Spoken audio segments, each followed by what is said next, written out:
Hello and welcome to the Tifo Football Podcast. I'm Joe Devine. And I'm delighted to be joined today by Jonathan Jon Mackenzie. There he is. It is JJ Bull the Bullard. Hello. Hello there, right?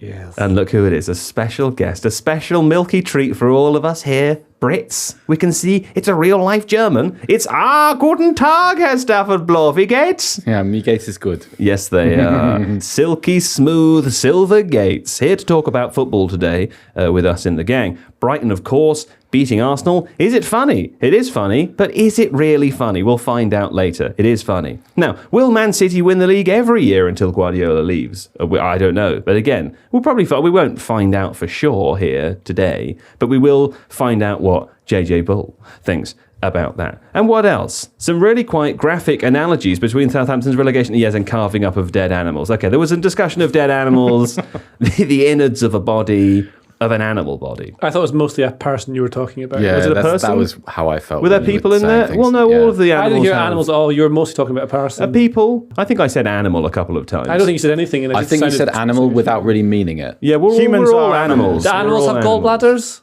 Yeah. Do they? Pretty sure. Humans have gallbladders and they're animals. Yeah, I mean, we're all... I think mammals have gallbladders. Does a leopard have a gallbladder? Does a leopard have a gallbladder, Steve? What does the he'll tell us gallbladder do? before. The gallbladder it does produces- nothing. It just I used to have a little... It produces a sort of acid to help reduce the bile. Is that right? Bile. Bile. It produces bile to help the digestive system. And these you don't things actually need actually it. did digest. So I they used to have must this little a cuddly gallbladder. toy. I mean, my sisters used to have these little cuddly toys, and one was a little leopard, this lovely little cute thing, and you squeeze its belly, and it would go, "Rawr! I'm a leopard." Well, I always think about that. I love That's that. true. Seb's here. Can we get a little Richarlison? There he goes. There he goes. Well, cows have 4 stomachs. Anyway, That's we'll true. wait to Do they hear have from... 4 gallbladders? I don't know. We'll find out from Steve when we get to the end of the podcast. And that's right, of course, Steve may be taking a little longer than he normally would to look this up because he did fall off his chair halfway through the show, and we were a bit worried for a second that he might have seriously hurt himself. But he didn't. We talk about Star Wars and Lord of the Rings, but with Land Rovers. Sergio Busquets leaving Barcelona. We whip through the second legs of the Men's Champions League semi-finals. And, of course, we discuss John's visit to Wembley to watch the promotion playoff final where Notts County joined Wrexham in promotion from the National League. There we go. Have you found it? Leopards have gallbladders. They do. Yes. Wow, you're so excited to find that. It was just perfect timing, wasn't Yeah, it? Yeah. impeccably so. It's good. There we go. They do have gallbladders, yeah? Do you want to see a picture of one? A leopard's gallbladder? Yeah. Specifically a leopard's gallbladder? Yes. Is that it? That's on an ultrasound. That's a picture of an ultrasound. How really, do they isn't manage to ultrasound a leopard? They have to be really quick. it? Yeah. I think, I'm not sure how they did it. Coming through the jungle, you've got all those equipment like... You run alongside it and hold it on. You have to put the jelly stuff on them, don't you? Why, Iona? Yeah, you have to put the jelly on the leopard. How'd you catch it? It's all jelly. Oh, no. I don't know about the techniques, but comedy. knowing that a leopard is a notoriously tough judge of character, I expect that the doctor must have been ultrasound. That's the worst joke I think I've ever heard. Well, on that note, let me tell you about The Athletic. Visit theathletic.com/Tifo. Theathletic.com/Tifo, where you won't find that many jokes because, to be honest, I would say in the of the whole sort of staff of writers here, there's 4 or 5 who are genuinely funny, and the rest, they're not funny people. They're not. But you know what they make up for? How they make up for a lack of funniness? Excellent writing. Rigorous journalism, they really do. Visit theathletic.com/Tifo. Theathletic.com/Tifo when you're not in the mood to laugh. Now, I will leave you today in The jelly hands of a leopard. in the jelly hands Paws. And the ultrasound embrace. and the ultrasound embrace of a leopard's gallbladder, surely. of right? a leopard's gallbladder. Covered in jelly. Jellied bladder. Chasing it through the jungle with a machine. Where else to begin, of course, other than Arsenal 0-3, Brighton and Hove Albion. Now that's funny, isn't it? Because Steve Hankey looking at me through the glass there. He says, don't do it. Don't make fun of Arsenal fans because it's not their fault, is it? It's not their fault. It's their team's fault because they bowled it. Yeah? Not true. Now, we're going to discuss here today, was it a bottle? Was it not? I think that's an interesting question, one that will perhaps haunt all of those players and the fans, indeed, for the rest of time. And it is funny. But is it funny? That's the real question that we're here today to answer. Because, of course, they did lose 3-0 to Brighton. And that's funny. But is it all funny? Yeah? We're going to find out. What do you think? I think it's very much not funny. Yeah, okay, that's fine, yeah. What do you think, Seb? He's a Spurs fan. He thinks it's funny. I think, hey, as a Spurs fan, I don't like the term bottled. No. I reject it. I feel like Fair it's enough. a social media term used to antagonize people. I think that's true. Also, it's a little bit disingenuous because it ignores the era that we're currently in, the massive power of Man City, the ability to compete over multiple different competitions over a long period of time. Yeah. The strong bench, the ability to survive injuries, the ability to field an Erling Haaland throughout most of the season. The ability to get anywhere near with such thin depth. You know what I think also is City have created a standard in the Premier League which is so high that to be able to match it for any length of time is going to fracture most teams. For sure. In fact, if you look at Liverpool, who I don't think it's controversial to say we're probably well beyond where Arsenal currently are, or we're further on their ascent than Arsenal currently are. Look what it did to them. Look what 3 years of chasing City did to them. True. It's difficult. It's not the 90s anymore. It's not the 2000s. City are probably going to pass a 90-point threshold, and that's going to be quite an average accomplishment for them. Yes. Which is the context. So that's an extraordinary standard. So what you're saying is it is funny. In private, in my lighter moments, when I'm by myself, I do find it funny. I think this is a key question, though. And I started the podcast in jest asking Yes. this. But to be honest, if we're all honest with ourselves here, this is the way that a majority of football fans engage with it. Yeah. And the question this week is it funny or not? And you've just set out a case for it really not being funny and actually kind of being sort of scary. Because we've, as a fan base, Tottenham have suffered much the same thing. When Tottenham finished second, when Tottenham finished third, and they competed with teams who outspent them, it was hilarious to everybody when they failed. Yeah. Because that's the nature of fandom. It's about... You lost out to Leicester. Yeah, but they it's didn't outspend you. Come on, you're really... Okay, but milking the narrative. Leicester's fair enough, but then lost out to Chelsea, or Spurs have spent the majority of the kind of the post-millennium Premier League era competing with teams that have a wage spend which is 2 or 3 times what they're able to spend. Forgetting also what they're able to, or what they're willing, probably is the better word, to spend recruiting players in the first place. And so the idea that competing and then failing to cross the line when you do is some form of, that is just ridiculous. I'm what does that even I'm trying mean, to though? tell this for the listeners only. I'm making aggressive gestures at Seb's face to say that the viewers can't see your mouth currently. I'd like you to sit higher. But that, I can't. You can't go any higher. This is me sits at highest. They make everything else lower. Would you be able I could to pull the chair down? Pull the chair up. Well, not down. Well, that would be the opposite of what you want to do. Because when the chair goes down, your mouth goes down. That is true. Yeah. But you could bring the microphone down. could Bring the chair Seb up. could stand up. I could just stand Why up. don't we have Seb stand up? Seb stand-up-Bloor. Seb stand-up-Bloor. I mean, he is a stand-up guy, That's isn't the he? highest the chair will go. How's that looking for Oh, you, that's John? great, yeah. Yeah, Don loves that. Yeah. This is not I don't know what that means. as a This was definition. this the comment about from the thing, you know. Okay, and what was the one before that I didn't recognise? I was pointing at Steve. I was saying, "Can I see?" Pointing the eyes. Right, See okay. his pointing at you. Mouth pointing at my mouth. yeah, Can I see his my mouth? Yeah, I think overall though, what you're saying is it's you annoying. You empathise. It's annoying to be told you're bottling it when actually, if I was an Arsenal fan, I'd have greatly enjoyed the season because I've seen my team compete in a way they haven't done for a really long time. Yes. For a lot of Arsenal fans, if you're a 20-year-old Arsenal fan, well, you probably haven't seen a season like this, really. I mean, Or you probably definitely can't- haven't. Well, no, you'd have been alive, but you wouldn't have been cognizant of what it meant. You were just a tiny baby. And so what happens is you have all these good moments. I think of, the Reece Nelson goal against Bournemouth and some of the best performances. They were fantastic at White Hart Lane when they battered Spurs. They were great. And so what you have is that package of good moments and somebody putting on this big negative bow going, bottled it. Yeah. And it's annoying. That is annoying. Lots of things can be true, though, right? Of course. I think all of this is true, but they also bottled it. Okay, well let's investigate more specifically, and we're going to come to JJ as well. I've got in front of me the list here of points from the 9th of April when they drew 2-2 with Liverpool at Anfield. And that's not even including when they dropped points against Brentford and Everton. No, of course, there were points dropped prior to that. They weren't a perfect team before that, but this is really the more recent spat, from which they took 9 points from a possible 21. Now, included there was obviously the 2 points dropped against Liverpool, 2 points at West Ham, from a 2-goal lead as well. From a 2-goal lead. 2 points at home to Southampton. They lost away to Man City, which I think is very understandable. And obviously this weekend they lost 3-0 to Brighton. And so that is, 12 points dropped within that run. That's a huge swing to happen in such a short space of time. I mean, we're really talking about 5 or 6 weeks.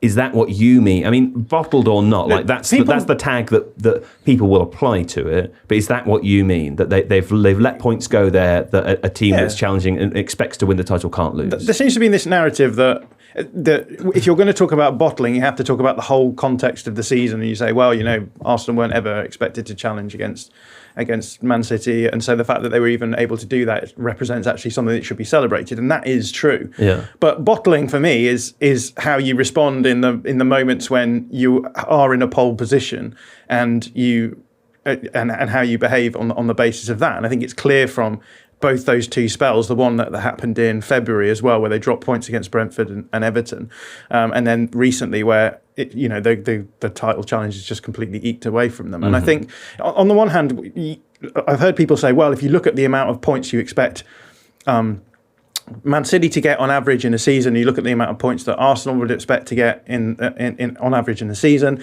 and you look at the run that they've had, actually an 8-point gap, which was actually only a 5-point gap because of a game in hand, isn't actually that much to throw away. And I agree with that. But I also feel as though all that Arsenal had to do was win games against Everton and win games against Brentford, win games against West Ham, who have been like focusing on Europe, win games against Southampton, who could barely beat anyone recently, who've been relegated. If you can't win those games, then you will drop the occasional point against a team like that. And this season, Man City have done that. Man City have dropped points to Nottingham Forest and Everton as well. Yeah. And for me, the problem is the aggregation of those games together. It's that they've come in sort of spells where it seems as though they've actually made it harder for themselves. It's also happened during a spell when Man City have won 11 Premier League games in a row. Yeah, and we know that Man City are going to do that. They do that at the end of seasons. They pick up momentum and they go for it. But I think once you've had that first half of the season that Arsenal had, which is a 50-point first half of the season, that's an incredible first half of the season, and you put yourself in a really good position to then, you only have to be, I don't know what the point gap was at that point, but you only have to be that amount of points better than Man City, and they weren't. And so to me, it's not even like they've just narrowly missed out to Man City. Now it will end up being like 7 or 8 points. Yeah, right. Which is a fair old gap. What do you think, the Bullard? About? I mean, did you listen to any of the conversation? Yeah, lots of it, yeah. Just any thoughts you could add? I think that, exactly what John says, that they didn't win games they should have won. They had the advantage, they had the lead. I think you can point to things like there's that game against Liverpool where they say that the flaring point was when Granit Xhaka had a little dig at Alexander-Arnold, and the Anfield crowd suddenly got all nuts, and that's when they started to lose it. And you can see that's maybe pressure. But then they've clearly missed individual players. Like Saliba's made a big difference to their defence. The defence is a really important part of how you play. Their numbers have not been as good, I think, post-World Cup as they were before. Was that right? I think. And so that's just kind of what happened. And then they've made little mistakes here and there. And like Ramsdale's looked not quite as sturdy the last few weeks. That could be pressure. He's had a funny couple of weeks, hasn't he, Ramsdale? It could just be pressure. Like, you don't know what it's like to compete at that level. And you're competing against one of the greatest, if not the best, Premier League side that's ever existed. But as for this thing where like City are going to dominate the league forever, like Man United used to do that. It was the same thing. Like they used to, like those of us who grew up in the 90s, all of us. Do you remember? It was always Man United. They won everything. It's like, this is an absolutely pointless league. It's always Man United. Could they ever win 5 in 6? So it starts off, they go, Man United, so when it starts in 1993 when football was invented, you had Man United, Man United after that, Blackburn, randomly. Yeah. 92, yeah, but the season finished in 93. Oh, yeah. And then, so they won 4 of the first 5, Yeah. Then they won. So then Arsenal won after that, 97, 98. And then you had Man United won 3 in a row. Then Arsenal, then Man United, then Arsenal, then Chelsea, because that's when the Abramovich money comes in. And everyone's like, oh, Chelsea are going to ruin it. 2 seasons of that. Then Man United 3 times in a row. It was all Man United. It's the same. It's just because Pep Guardiola has done an incredible job with that Man City team. Yes. Do you think when Pep leaves, they won't dominate? Yes. I think that's exactly what will happen. It'll change completely. They'll get people in who will do well with them. They have great players, but look at the players they've signed. They weren't all absolute superstars. They weren't signing Galacticos, like Real Madrid have done in the past. They signed players that suit the system, that are just trying to get to that next level. Pep makes them better, and they work in a system that's it works very well right now. But again, as tactics evolve and teams will change, that will then turn into something else later on. Like Liverpool, when they were pushing City, when they won the league during the pandemic time, didn't they? Were unbelievable, like the best I've ever seen Liverpool, one of the best teams I've ever watched, that Jurgen Klopp team. But it's maybe unsustainable because of just the relentless amount of energy they want to use. And yes, they're competing against City, but I mean, United were against the best ever Arsenal going all the time, and that was one of the things they had. Then they had Mourinho's Chelsea to go against. That was really difficult. Man United didn't manage that 2 years in a row. Then they came back. Once Sir Alex Ferguson goes, it falls apart. I think we'll see something very similar at Man City. They won't go the way that Man United did. I'm not saying that, but they'll suddenly be either win a league 1 season or 2 seasons in a row. Then there'll be a break. And so how far are this Arsenal team off those historic teams that you're referencing there? Mourinho's Chelsea, the Arsenal Invincibles. I guess it depends on what they do next season, but do you think there's a scenario where we look back and think of them as a team like that, or are they not there? I think Arsenal have, I think we all know they're well ahead of schedule. Yeah. Because they're not meant to be where they are now. So if they'd won it, it would have been an incredible achievement to have done it. So they're at the point now where they want to be in the Champions League. That is part of the plan. And I think comparing it to how Klopp transformed Liverpool, it took him a good few years, but 3-4 years before they were title ready, and they did that by signing really key players and then developing what they were working on, getting better at it. I think other teams, me and John were talking, it was a bit earlier, teams might have figured out what Arsenal do now, and so they know how to stop it, but Arsenal maybe run out of that energy and intensity, and their key player, the equivalent of Van Dijk, is Saliba. So missing out on that at this stage of the season is really important. Tomiyasu as well, losing him, because I was watching just the game loads yesterday. of depth, You're thinking you have the option to shut down a winger with a fullback who's kind of defensively orientated. When that goes, you got a kind of imperfect solution in that area, and that feels a little bit typical of where that Arsenal squad is at the moment. Just missing one or two. There's more size to that though, because they do have good players come in. Like Zinchenko's a big loss, right? You want to play that inside midfielder, fullback slot that is everywhere. But Tierney's a great left back, so then you get something else out of that. You can change it. I don't know if he's a great left back. He's quite good. A great left back. He's a solid 7 out of 10 Premier League player. He'll play for Newcastle next season and be unbelievable. I would say he's but an 8 it's out of worth 10. saying that Nathan Ake, people would have described as being a worse player than Kieran Tierney, and this is part of the problem. Is it's always hard to judge what level players are at when a player's quality emerges from the system that they're being played in, and that's why Pep Guardiola is so good, because he is able to bring in these players who people think of as being lesser, get more quality out of them because the system works for them. And then what ends up happening inevitably is we end up with a system where people say, well, Guardiola has all of the best players, but actually what's happened is that Pep Guardiola has the best system. He's brought the players in, and it brings more out of them. And that's why you're such a staunch proponent of communism, isn't it? That's right. Do you not think that stability is a massive factor here? Because in communism, I agree. In communism, but also Manchester City, because okay, both, yeah. With clubs in that sort of stratosphere of finance before, what you typically expect is high turnover, both of players and coaches, because there's too many egos. So you think of PSG, for instance. I think what City have done really well, apart from talent ID, is the type of characters who they brought in have aided that stability. No, you don't. Well, they've kept it about the fatherland. They've not made it about. Well, I wasn't going to go towards that. No, but I was going to say that one of the reasons why City have become so formidable is because Guardiola has been there for such a long time, whereas originally you thought that'll last 3 years, in the same way that Mourinho's Chelsea did, or anyone at PSG can only really last 18 months because emotionally it's just far too much of a grind to deal with that many egos in the same place. City have found this balance between, like John says, players who can come in and be stars, who understand that their stardom is a little bit dependent on their environment, and so as a result don't agitate for more. And obviously there's a financial aspect to that, but that's why it's so difficult, because they don't have these peaks and troughs. We're talking about 90 Premier League points in a season being kind of average, because we know that they're capable of 101, and that's a very high bar, first of all, to get to, but then if their down years are 85 points to 90, well, you don't really capitalise on that so much. Sure. The left-back position for Man City is a really interesting example of this, right? Because they start off the season with João Cancelo playing at left-back. Everyone's like, one of the best left-backs in the world. He leaves for Bayern Munich midway through the season, and they because they've been playing Nathan Ake is this sort of weird hybrid role between an outside centre-back and a full-back.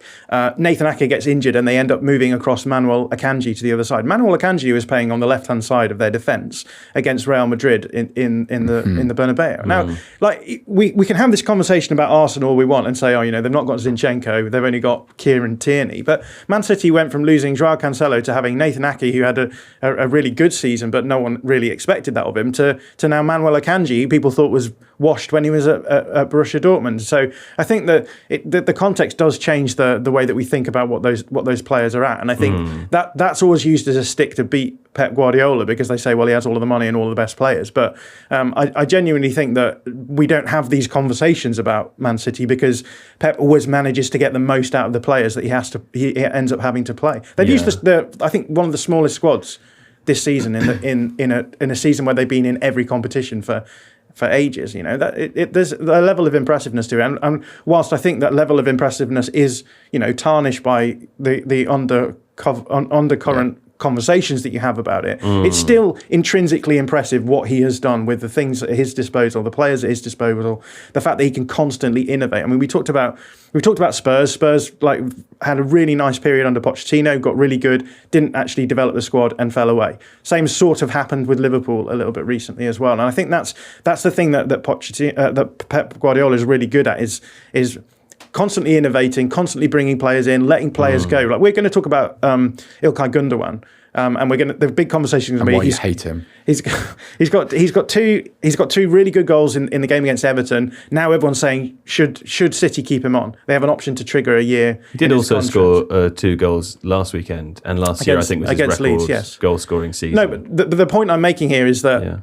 What will probably happen is that City will have a very clear idea of what context they want to keep him in. And if he doesn't fit that, they'll move him on. There's the perspective that fans would normally take of football and footballers is this player is good or this player is not good. And that's not how Pep Guardiola would look at it. I don't think he'll have been impacted by Gündoğan scoring 2 goals in the 4 goals in the last 2 games to then go, well, you know what I'm going to do is I'm going to change all of the plans that we've had, keep him in. Sure. Actually, what will probably happen is he will still move on if he doesn't agree to fit into the system that City have, John, and then bring someone else in. Right? Can I be contrarian and describe that as a little bit of a privilege too? Just because, like, the opportunity to say, well, you're out of contract, we don't need to sell you. From a City perspective, we sell you when we want to, or we let you go when we want to, because we don't need the resale value from you. Sure. So you're able to deal with the succession planning in a much more precise way to say, what's a good example? Right, the Kane situation at Spurs. If Kane was a Manchester City player heading into his final year of the contract, you'd be like, fine, let him go for free. Spurs have to potentially take a self-defeating position this summer or next summer because financially that's what they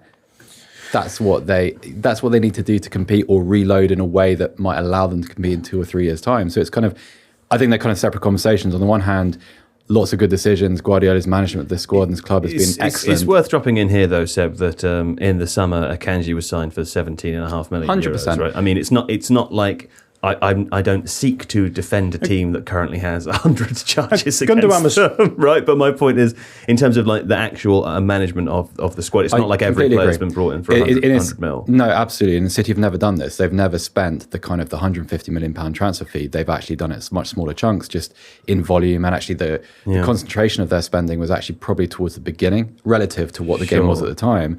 But then both things can be true. Like, their talent is great, their integration of players is very, very good. They have very few failures, and yet at the same time, they can afford to have the failures, which is which creates, I would imagine, hesitancy in other clubs that City don't necessarily have to worry about. And what you're saying is, it is funny. That's the thing, right? We're back to Arsenal. Yeah, I mean, subjectively, you're a funny guy, JJ. He is a funny guy. It's funny subjectively, yes, right? And can you explain more about that?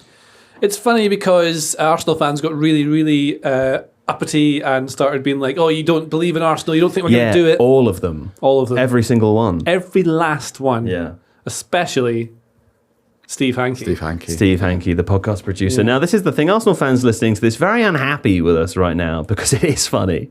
It is. But the reason we're doing it's not because of you. You don't matter to us at all. We don't think about you ever or care about you. Someone we do think and care about is Steve Hankey. And he's been very sad recently. He's in our little WhatsApp group, isn't he? We talk about football at the weekend. Sometimes you'll drop in a little message there. I'm hopeful that maybe Arsenal could win the league. Do you know and what we it go, is? shush up, Steve Hankey. Get back in your cave. It's been quite fun to watch Steve break character in the WhatsApp group because Steve's a very mild-mannered, polite, friendly person. Yeah. He's very on a level, isn't Big he? Arsenal fan, though. He is a big Arsenal fan, but at the same time, the undulations within the season have caused him to kind of His bias spike. really shows. Well, do you There know have what? been a few moments like that.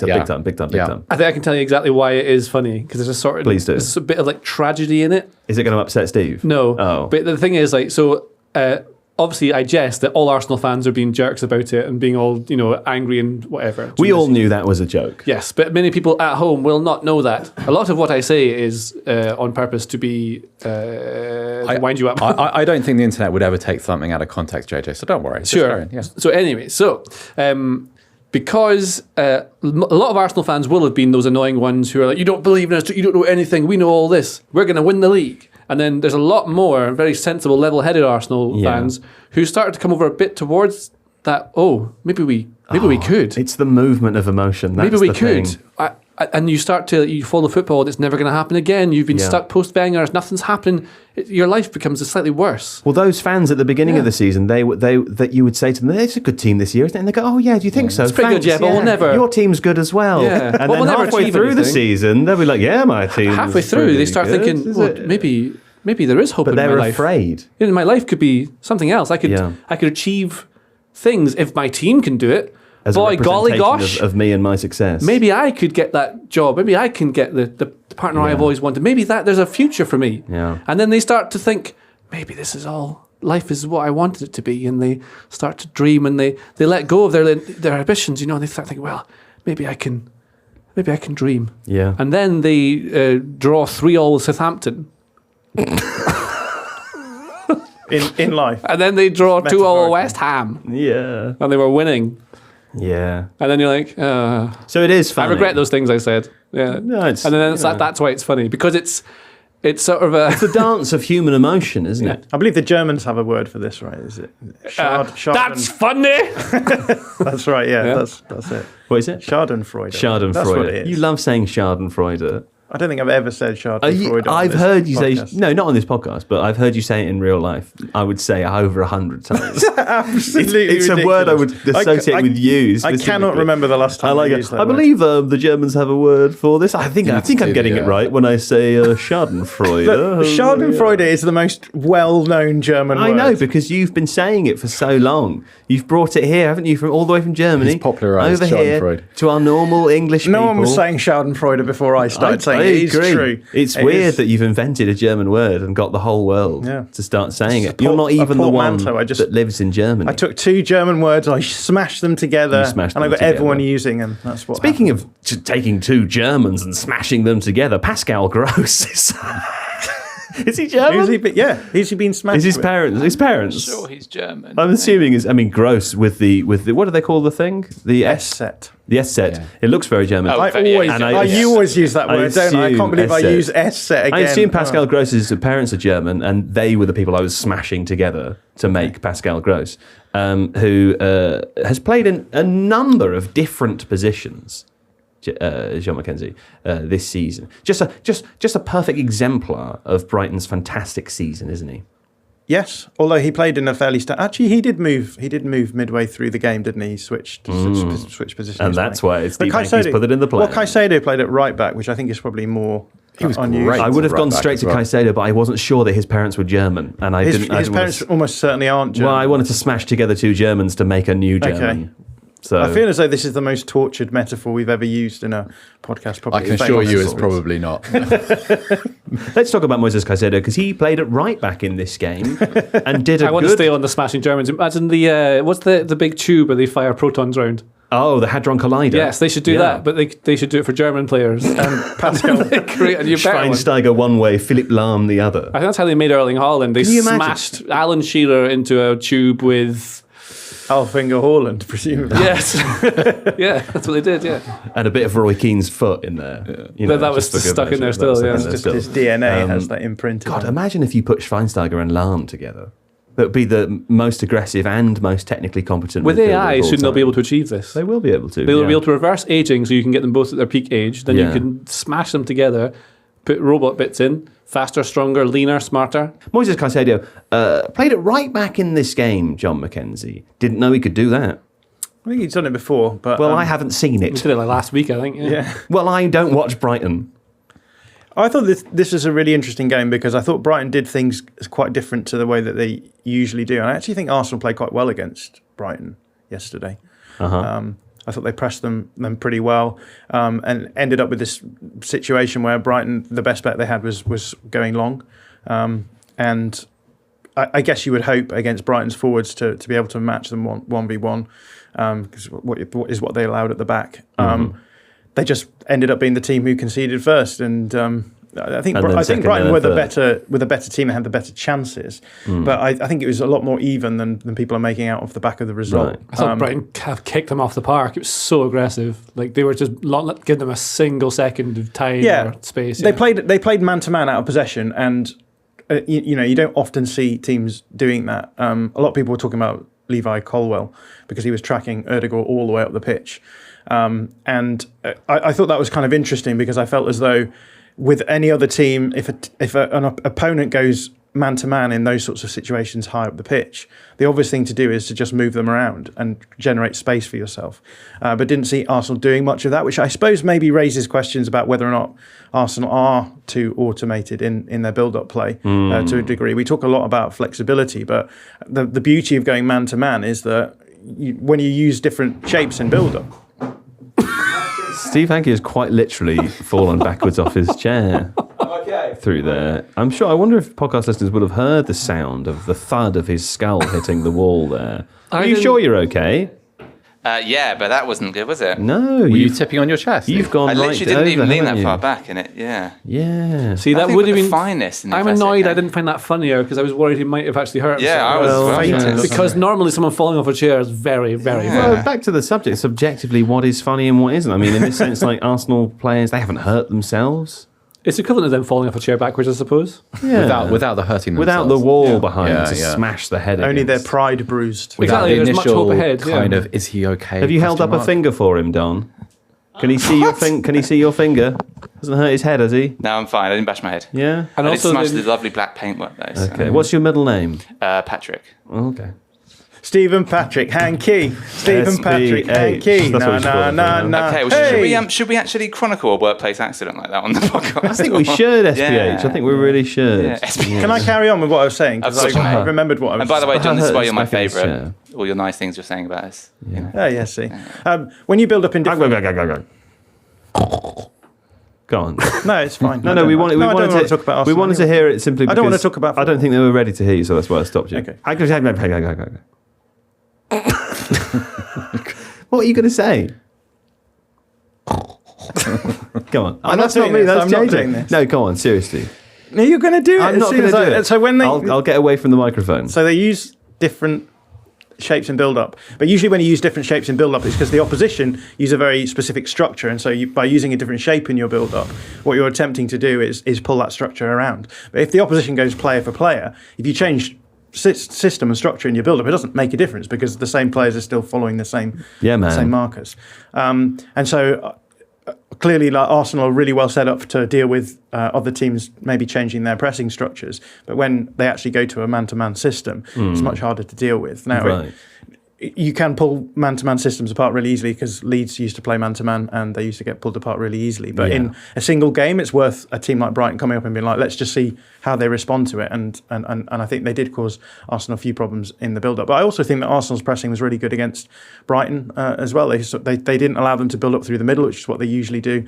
And they were only really getting out balls through going long. And they were able to force situations where they were able to get good chances, but not in the control way that they usually do it as well. So I thought it was quite a fascinating game in many respects. Is this the peak for Brighton? How do they get better than this? Because I mean, when Graham Potter left halfway through the season, Seb, everyone expected them to get worse, but they seem to get better under De Zerbi, who's done a terrific job. They're flirting around outside of the European position. I mean, is there a scenario where they can improve upon this? Or are we looking at watching Brighton next season and feeling like it can only go down? Well, I think if you added a dose more efficiency in at the top of the pitch, then you'd have something really interesting. João Pedro. Yeah, well, absolutely. João Pedro has joined from Watford, and he's not quite developed yet, but could be a really, really good player. And De Zerbi was actually asked about him last week, and he sounds very excited about having him there. I suppose almost asking what happens next at Brighton is kind of beside the point, because that implies that they're in a sort of perpetual state of growth. Yeah. Whereas in reality, they're built to sort of regenerate and reset. Like where you smash an amoeba and it becomes 2 and then it's 3. Yeah. And it's that kind of mentality. For fans, then, is this like, this is the season, or not the season, but this is a season where this is the peak of your success? I guess what I'm saying is, should anybody be expecting them over the next 5 years to turn into a Champions League side? I think they can be in the top 8 over the next couple of years. But I think the point really is, think about where Brighton have come from. Think about what it'd be like to have been one of those people at the Goldstone ground back in the 90s, to see them survive potentially dropping out of the Football League by the skin of their teeth, to have come all the way up the leagues, to have gone through the Wisden Stadium and the kind of that weird athletics track and the lack of roofs anywhere, to be on that journey and to get to a point yesterday where you play Arsenal off their own pitch in that stadium. I feel like as a symbol of what Brighton's regeneration has been, it's pretty amazing. Yeah. And so, yes, they may win a League Cup, or they may get into the Champions League, or they might go on a Europa League run and go to all kinds of weird and wonderful places and, dent the egos of clubs who have historically been much bigger and more prominent than they are. But as an experience, it's going to be pretty difficult to beat that. And also, and I think this might relate a little bit to what we said about Arsenal earlier. I think it's really lovely to be one of those teams that people admire. So everywhere you go, if you're a Brighton fan this morning, you meet a stranger, who do you support? Brighton. People are going to say positive stuff, right? I love watching your team. I love watching Matoma and Casado, the great players. And your manager's fun, and he's aggressive and weird and volatile, but also coaches really, really attractive football. I think that's a fun place to be for a fan. I don't think it gets much better than that. And it doesn't last for very long, because just being upwardly mobile, eventually you get the kind of, right, get back in your place now, because you just upset a few too many people. It's got to be pretty great. I don't know as a fan how you take that to another stage beyond literal footballing development. It's got to be a pretty nice experience after everything they've been through. Well said. Isn't it nice to have Seb back on the podcast? Yeah. Yep. Anyway, let's go to a break now, and when we come back, we'll have a brief chat about İlkay Gündoğan. Yeah, what a lovely break. A little titter there. A little titter for the break. Now listen, JJ Bull, İlkay Gündoğan. Oh. Ha. Ha. Huh? Yeah? Yeah. Let's talk about Southampton now. Southampton 0 to Fulham. Of course, they were relegated at the weekend. That's why we're discussing them here. But like what you do with anything that's dead, Seb, you carve it up and you eat it. The flesh and everything, yeah? And the bones, and then all the liver, all of the different organs of the thing, whatever it is that's been hit, that's on the roadside. I like Gündoğan. I think he's really good. He is good, isn't he? Yeah, I think he's brilliant. What do you think about him? Really important for City. One of their most, a really important player in the Pep Guardiola era as well. Has scored many goals from this midfield position. Helps them run games with experience. Is quite an intelligent character by all. A lot of people seem to think he'll be a manager when he retires. He's got the look of a manager. Yeah, he plays Football Manager a lot as well. Does he? He does, yeah. Which is all you need. As we know. As we know, yes. Yeah. All of the organs and the blood and the skin and stuff. The skin maybe you would have as a separate, you could make crisps out of it. I've seen people do that before. It's an animal. It's not not a human being, but it's an animal that's been hit by a car on the roadside. And maybe you look at it and you think, well, that left lung, that's been crushed by the impact of the car. But that right lung looks like it could score 4 or 5 free kicks a season. And actually, that gallbladder, while it does offer no use inside of the body, actually it's a perfectly serviceable right back. Now, how do you, when you're carving it up, which bits are you eating? Well, before I do any of that, I probably read Jacob Tanswell's excellent article on the last couple of years at Southampton. And any blood in it? In a figurative sense, lots of blood. Yeah. A real kind of, the Shining type. A spilling. Yeah, Like absolutely. in Right out one of those right out of the films lists. where someone gets sliced and then the blood just inexplicably shoots out as though they were a Coke can. No, so the way that Jacob described it was a little bit slower. The bloodletting. Oh. Yeah. And Yeah. the way he describes it is, first of all, a whole mess of poor decisions. And whilst there are useful components at Southampton and admired players, particularly admired young players, the situation he describes is one where probably there hasn't been quite enough deference to chemistry and kind of what human components you need within a football team. Human components. Yeah, and he also describes some fairly strange goings on with appointments and some sort of political difficulties in terms of how those appointments and decisions were being made. Oh, I should It's read very, very this. good. This Very, is very good. on The read. Athletic. Yeah, it's a very fine piece of work by Jacob, and I think most of us only really woke up to how bad the Southampton situation was about 9 months ago. But Jacob describes something which has been in motion for quite a few years now. At least traces it back all the way to Ronald Koeman leaving the club. Because the temptation is to think, well, they got rid of Hasenhüttl, who had never really achieved loads. But I mean, retrospectively, keeping Southampton in the Premier League for that number of seasons is a huge achievement. But the temptation is to kind of look at that being the point. But Jacob says it goes much further back. Goes much further back, and I think a lot of one of the things that really jumped out from that article was the amount of good players that they supposedly were interested in, but who dallied or decided not to pursue. It's a really, I don't want to steal Jacob's thunder. Do go and read the piece, but it's about 10 of them who you think, yeah, that'd be pretty transformational. Had you done that? But no. And so when you see something like that, it's a multi-departmental failure. And I think anybody that's watched Southampton would probably say that that's what that looks like on the pitch. All the organs stop working at once. Well, yeah, because they don't work in concert. Yeah. It's not that necessarily all the organs are useless. Yeah. It's that in this instance, because, I think we all pretty much admire Romeo Lavia, and I think Bella Ketchup will become a good player at one point. Carl Walker-Peters there. We have James Ward-Prowse as well, of James course. Ward-Prowse, you'd imagine, will probably leave, yes. Well, but, let's talk about that now. Yeah. John, I know you suggested giddily and in a sort of excited way last week that James Ward-Prowse should just go to Brentford. Yeah, I mean, Brentford's set pieces are great. It would add another string to their bow in terms of being able to produce goals from those sorts of situations. So that would make a certain amount of sense, yeah. Mm-hmm. You suggested Newcastle. Well, I said Brentford. Oh, With me. okay. Yeah, I was going to say... I thought it was him. The reason being that... Did you say Newcastle? No, I said that as well. You said all of these I said things. all of this, yeah. And when I was having a conversation with you, I thought I was having a conversation with several people. Yes. And sometimes maybe you were. A set-piece coach told me, for example, that a lot of... When you're building your routines and stuff like that, so a lot of teams want to shoot from 25 yards, the kind of Beckham shot, because you think that's how you're going to score a goal, because you've seen it happen. But it's very rare you actually score from that shot. So if you have a player like James Ward-Prowse, your job as a set-piece coach is maybe easier, because then you can just tell him, shoot, because you can score the goals. And that's what you guarantee is the same sort of quality of strike all the time.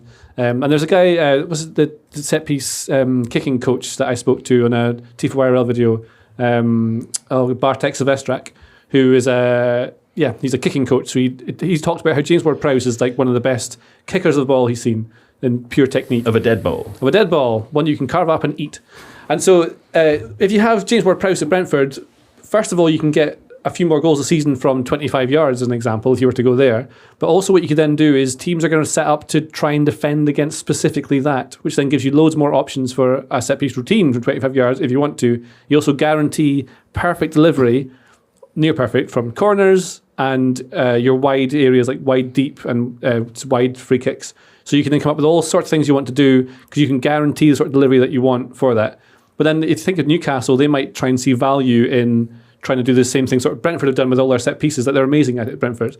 So Newcastle might try and think, well, maybe we don't want to spend, maybe they can't because FFP spend £150 million on players who can get them goals or whatever. So instead we'll get a player who guarantees us goals from set pieces rather than actually scoring them himself. And that might be why he might be attracted to that sort of club. You said Newcastle as well, right? That's what I just said there, yeah. Were you just talking about Newcastle? I was just talking about Newcastle there. So I said their club name a couple of times. Yeah. I was thinking about Alex Stewart. Oh, yeah, Yeah, because he's a Southampton fan. No, but you know, I think I was thinking it was that in Star Wars, what is the point of the stormtroopers having the armor? Because they get shot, they die with one hit all the time. But then all the other people get shot maybe a couple of times and they're all right. I don't understand. Well, what the that's point of about it the is. quality of the character, isn't it? But they would then develop surely armor that is to withstand the standard lasers. You would that think shoot so, them but then with. also that the leaders of the Imperial Army, the people who make the clone army, what they actually want is for the clones to die in one hit because that's best for the film. The worst part of like the plot in the new Star Wars is when they just kill off all the Jedi. Like the whole point of the Jedi is they're like supposedly really hard to kill. No. And then they just have a couple of scenes where it's just like, yeah, we'll just kill.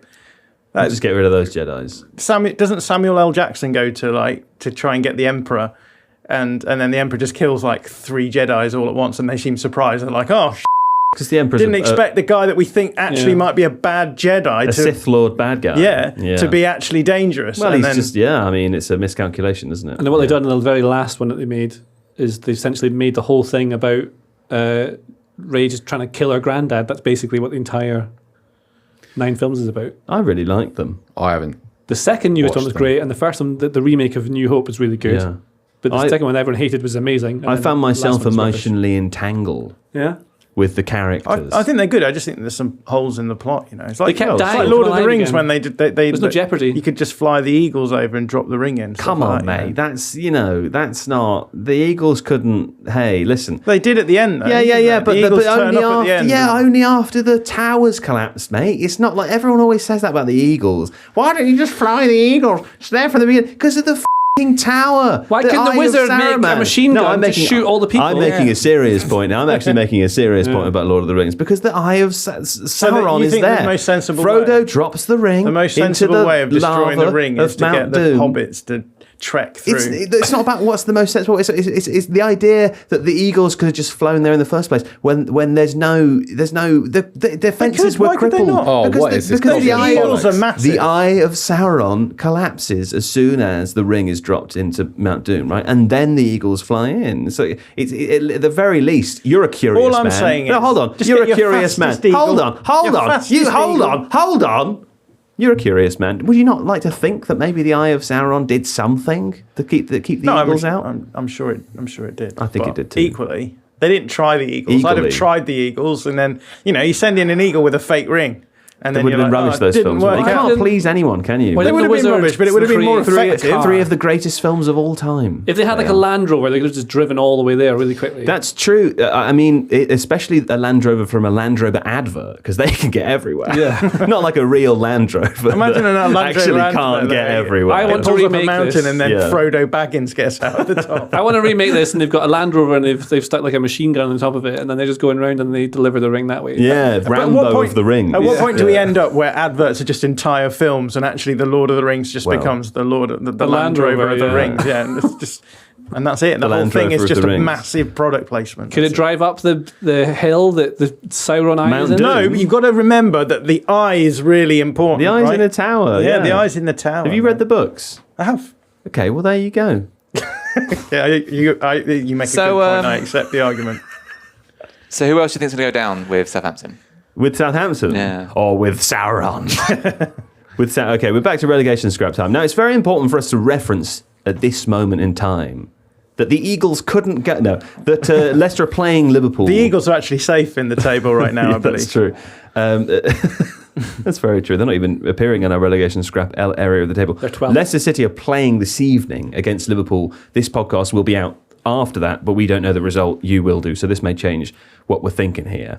But Southampton already relegated. And as we all know, it is 2 of Leicester, Leeds, Everton, Forest. Now, we talked about Man City a little bit before. We didn't talk about Everton in that game. Mm-hmm. I thought Everton were quite good up until the first Man City goal. And then there were 2 in quick succession, and it became a different sort of experience for them. But I watched them in the first 30 minutes and thought, well, that's a team that might avoid relegation.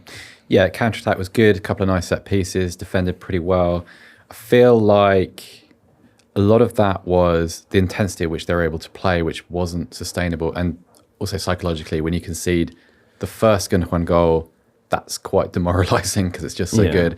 And the second one comes so quickly and it's so close to half-time that given that you're probably, if you're an Everton player at the moment, I think Sean Dyche even referenced this post-game. He talked about the games they have after this one. And I think maybe it became a little bit future-looking after that point. And that's fine. But they played well. I feel like I feel like, okay, so they went in at 2-0 down, the game was over, but I felt better about Everton's chances of surviving after watching that half, even though they were losing. I thought they were pretty good. Next up, they're away at Wolves, and then they're at home to Bournemouth. Yeah, I think they'll win both of those. To me, it's kind of, clearly they're not very far down their Sean Dyche journey, pathway, motorway, dual carriageway, whatever. The Dyche deal. They haven't been on the Dyche journey for very long. Yeah. That's probably what I should have said. And yet you see the semblance of organisation already, and you see kind of some basic principles of his football emerging. Well, the importance of Dwight McNeil. Dwight McNeil's had a little bit of a renaissance. I feel like Decore has played really well over the last couple of weeks. Yeah. He's become the player he was for about 18 months at Watford. Absolutely. He looks like Sean Dyche has said to him, you need to run more than everybody else. You need to come off the pitch and fall over. He's definitely doing that, but he has these little moments of quality. I know it wasn't this weekend, but his second goal against Brighton was just absolutely fantastic. Yeah. And he's such a smart player. Yeah, he does so many things well, and that's the kind of player that they bought. A very, very complete midfielder, a very complete 8, and he's playing that way, which is a big part of why they haven't really moved up the table, but I think the mood has changed around Everton. I think you probably put Leeds and Leicester ahead of them in the relegation stakes. Yes. Well, Leeds got a point at the weekend, John, didn't they? And to come, they're away to West Ham, and of course they're at home to Spurs. A little bit harder than Everton's games. It's impossible to really judge. I think Leeds are a little bit of an outsider in this battle. I think because we've got a new manager. We're playing very low percentage football, I think. So it's sit deep, try and hit the opposition on the break.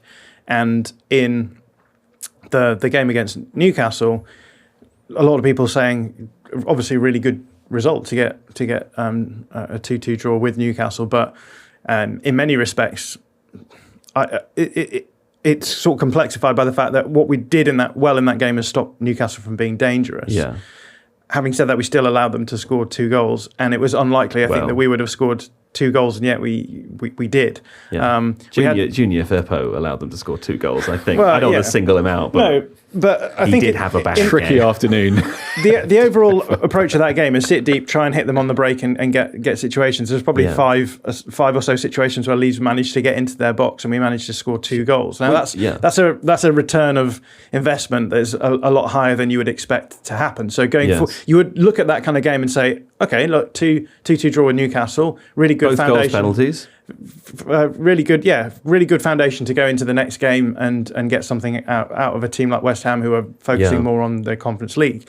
But I also kind of think that when you play that style of football where you sit deep and you have to make the most of, very few handful of chances that you're going to generate. Yeah. You're just at you're at the behest of your team actually finishing those chances, and in another world against Newcastle, the ball doesn't get palmed out perfectly to Luke Ayling, or Joel Linton realises that Patrick Bamford scores his penalty. No, of course, and Newcastle don't go down the other end. But we're talking about analysis here, right? We're talking about the analysis, and when you analyse that game, it's very hard to say what should or shouldn't have happened on the basis of the chances, because it is so chaotic backwards and forwards. And the problem, I think, is that you usually want to look at a game and say, on the basis of the way this game went, we can say this about the next game. And I don't think you can do that so well with Leeds, because I could see us winning both of the next games. I could see us losing both of the next games. I think that's really true. Interesting that you apply such nuanced analysis to football, and yet when it comes to Eagles, you are all such I'm saying a is, dick. I just think they should have tried with an eagle first, a decoy eagle. Nottingham Forest also got a point over the weekend there, JJ Bull.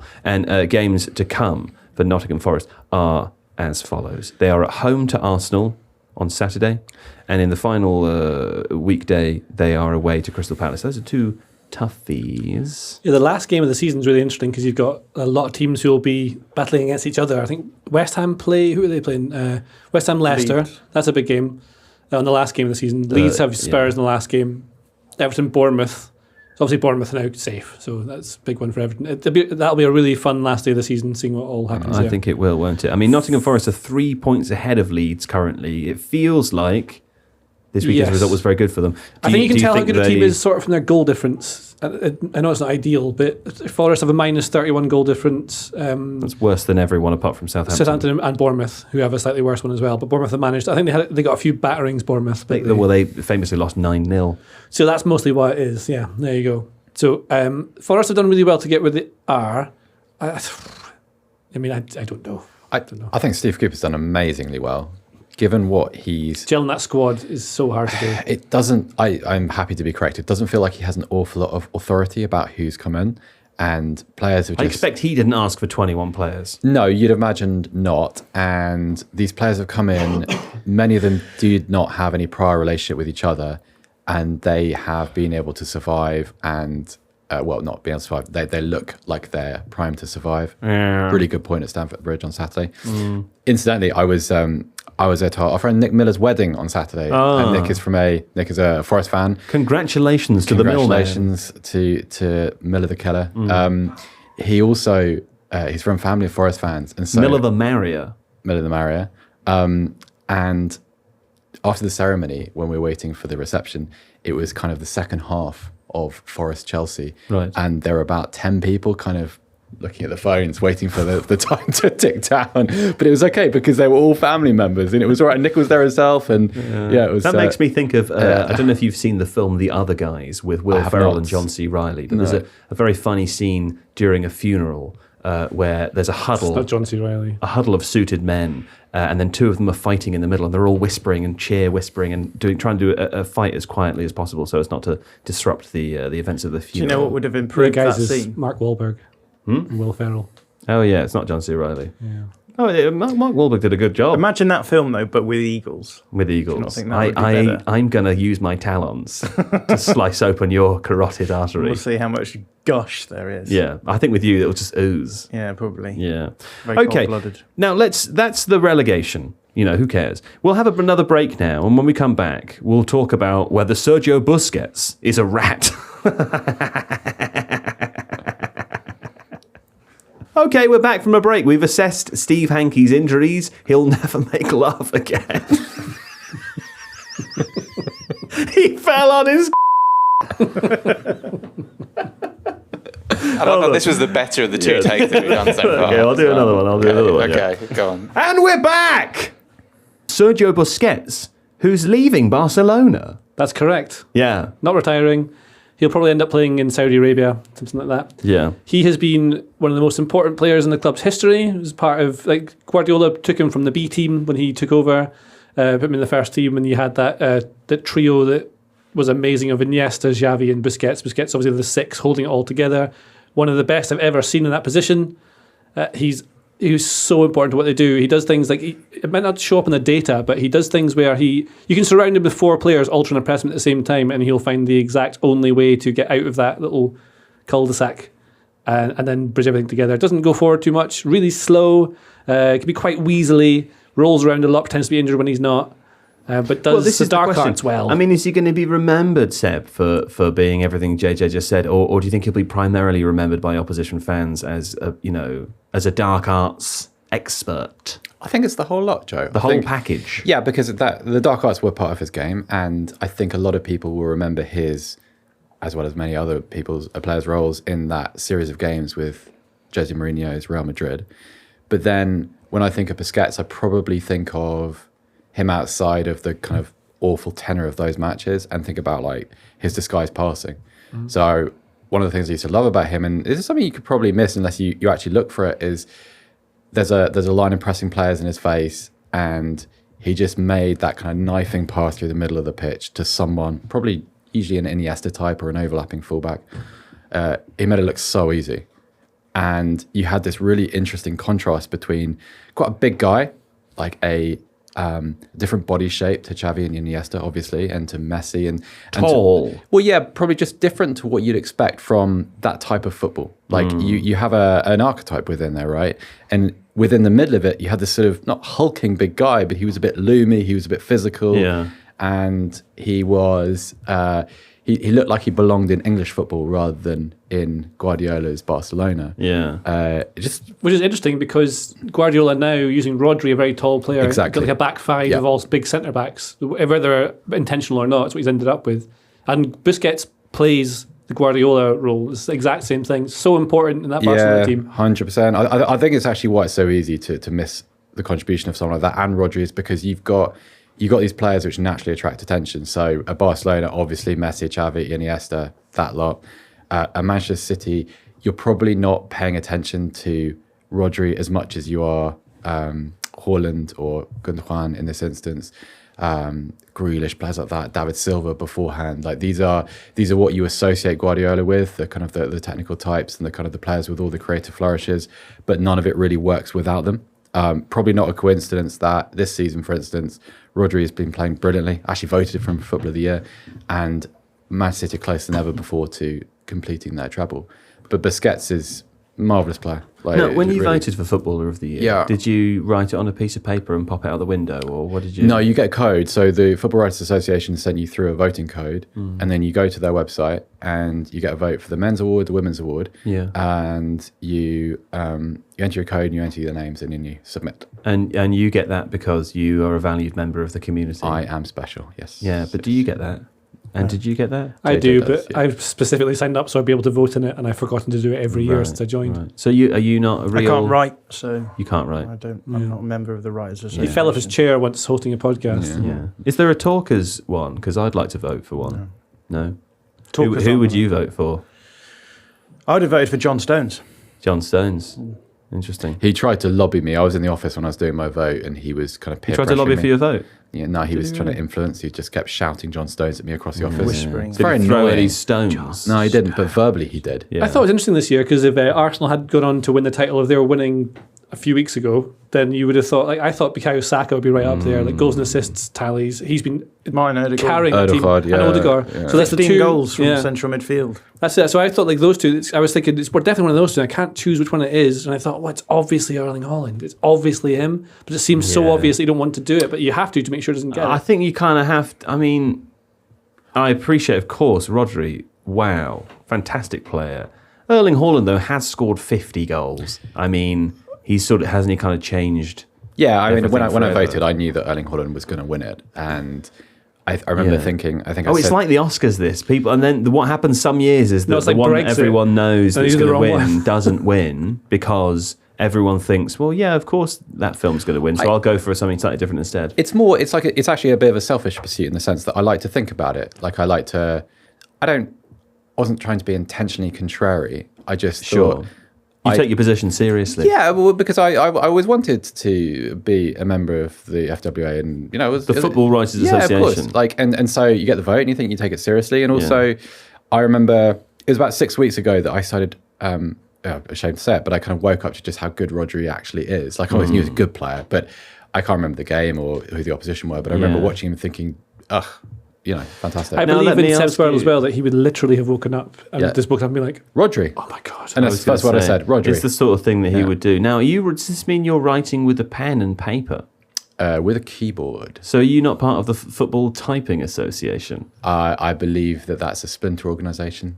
Just the FWA is like a kind of umbrella. Talking, Yeah, writing, scribbling, keyboard. yeah. They must just hate me then. But I mean, yeah. You could sign up very easily. They would have you in. No, I They quite would like love the to have you. antagonism But they have mode. me in. Yeah, No, I don't write anything. you're part of the football media world. Yeah, but not in a written sense. yeah, but there are lots of people that you. So every year They've got to change their name. Who would you have voted for? Who would I voted for? Yeah. This is why you can't be invited, you see. Do I need to vote for a footballer? Just who do you think has had the biggest impact on the season so far? Erling Haaland. There you go, that's fine. Go for it. Well, I'm not a Bit member. normie, isn't it? But Fred. Go with Fred. Fredge. Fridgie. Yeah, Fridge. All right.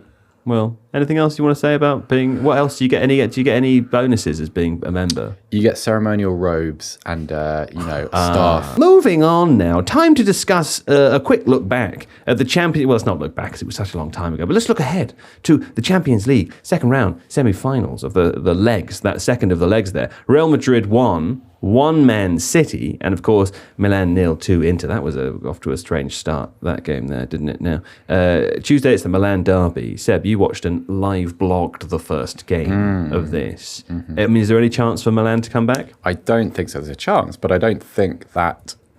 Whilst they can probably score a couple of goals, I don't think they keep a clean sheet against that Inter Milan front two with Lukaku on the bench to come on and supplement the counter attack. I thought Jacko and Martinez were just brilliant in the first leg, particularly the first half, where there was Liam, one of the tactics writers at The Athletic, sent me a quote from Edin Dzeko when he was talking about, from Martinez, where he was talking about his relationship with Dzeko on the pitch. And he talked about how they're always watching each other, they're always reacting to what one another is doing.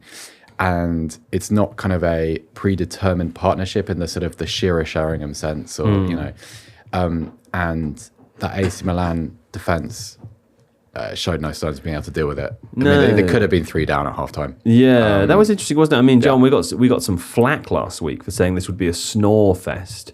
And you said it largely was, apart from the 2 goals. No, I mean, look, it depends what you enjoy in football. And I thought it was quite an enjoyable tactical game. Yeah. I think we underlying it suggested that it was going to be a low-scoring game. Yeah, and look, Milan, I think, got their approach really wrong in the game, and that's why they were absolutely run over in the first 15 minutes of the game. But then I think, by dint of the fact that they maybe changed things up, by dint of the fact that Milan were in a situation where they were in control and 2 goals up, it meant that they took the foot off the gas a little bit as well. Yeah. But yeah, really impressive from Inter. I thought they did a really good job of actually approach. One of the things a lot of teams do in out of possession play at the moment is they'll match up player for player in the midfield area. So we've just talked about Arsenal and Brighton going man for man against Arsenal. Milan were doing the same against Inter in that game, and what Inter were really good at was just moving players around to create passing lanes into the forwards, and that was what really gave them the upside at the beginning of the game. And yeah, it was enough for them to look pretty comfortable. But yeah, it's an interesting one looking forward because it's only 2-goal lead going into second half. The difficult thing is going to be is that you can play off the back of that in the way that they played for the rest of the game, which is we can sit deeper. We don't need to be too aggressive in possession. They've got to try and break us down to get the goals, and if they push forward and leave weaknesses, then we can exploit them. And I think that's pretty much kryptonite to AC Milan. Is Rafael, is he back for the... Yeah, I think he will be back. Okay.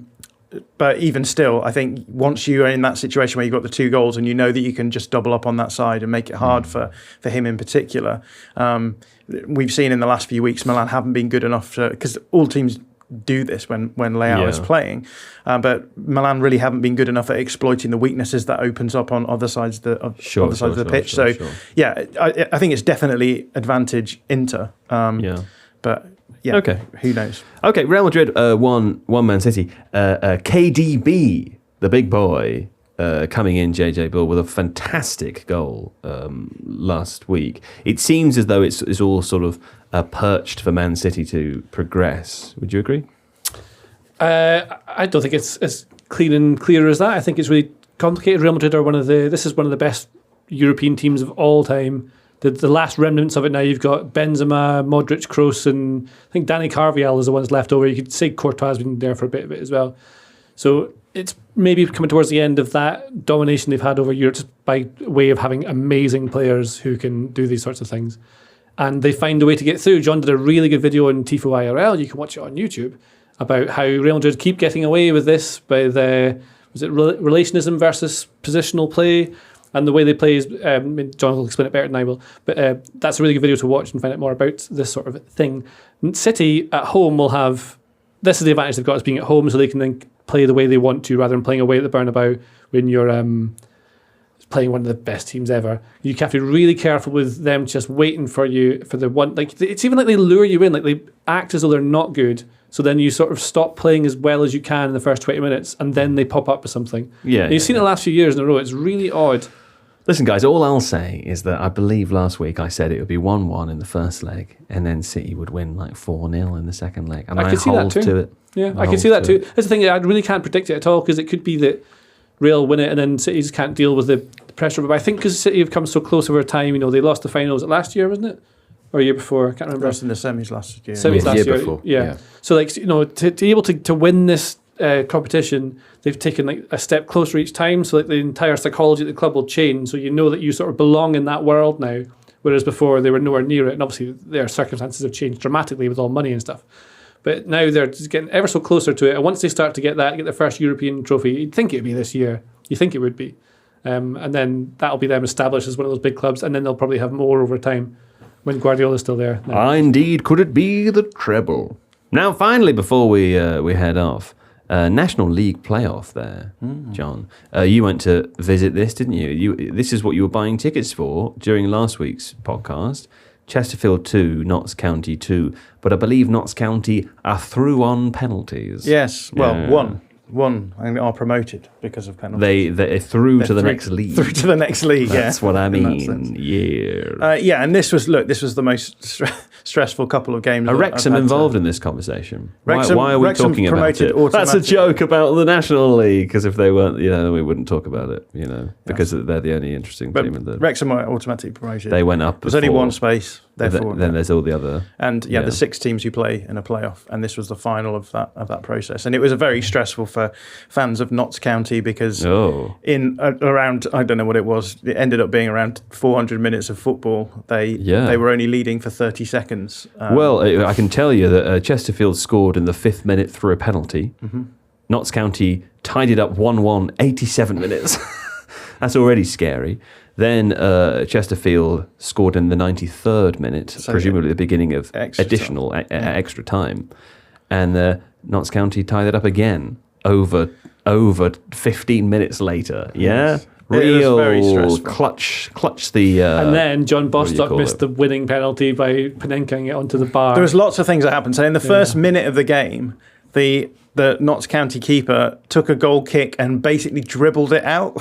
That was weird. It was so odd. So there was a defender in the box, and the keeper took it. He sort of like passed it forward, I think, expecting the defender to run onto it, but he didn't. The defender didn't run onto it, and then the other Chesterfield player was running towards him, so he just had to run forward and kick it, which meant that in the first minute of the game they had an indirect free kick in the box, where essentially all you need to do is just lay it off and then someone yeets it at the goal to see it. And everyone from Notts County is on the goal line to try and just block this, and they'd all just run out. So that was stressful. Right. The keeper then clears the striker out on the edge of the box for the penalty at 5 minutes, and you're thinking, dear me, what's going on here? Wasn't a great goalkeeper day, though, was it? No, it wasn't, because the Bostock late equaliser in normal time was from a free kick where he basically just sort of kicked it roughly at the keeper, and the keeper just flapped at it and it went in.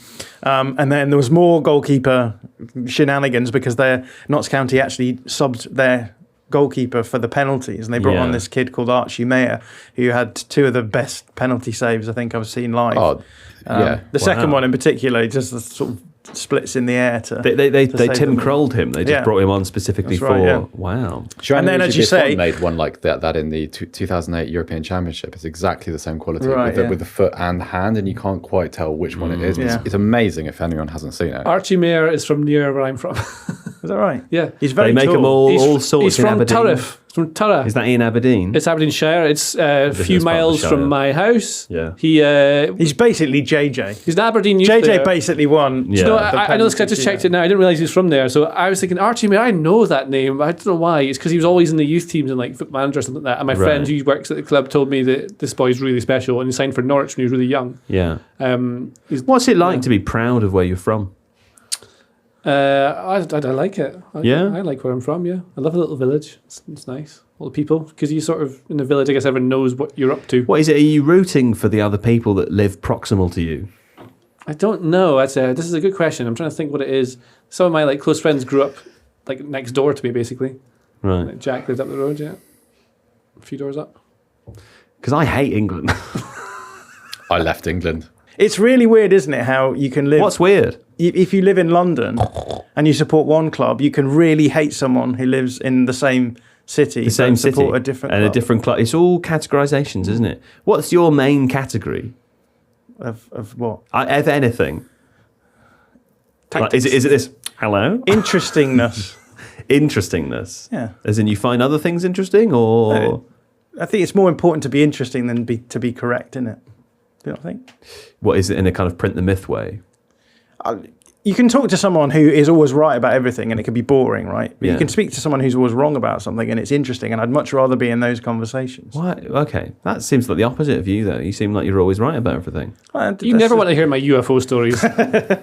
That's true. But they're correct. They are very correct, boring. JJ. Of course, yes. That makes sense now.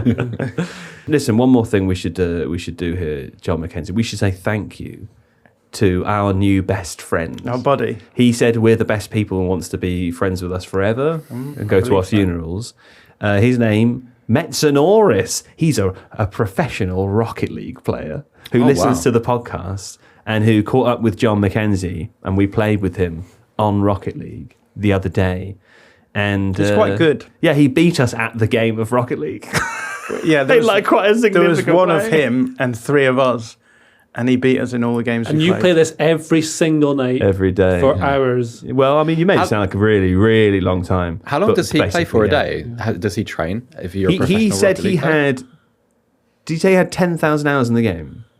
Or 20? 20. No, So for the 30, record, for 20. reference, I've played Rocket League since the pandemic, like that, about 6 months of the way through 2020, maybe. You played more or less every night as well. I would say I would play at least 4 evenings a week, and mostly for like 2 hours in Right, each of those sessions. So let's just say I'm playing for an average of 8 to 10 hours a week, right?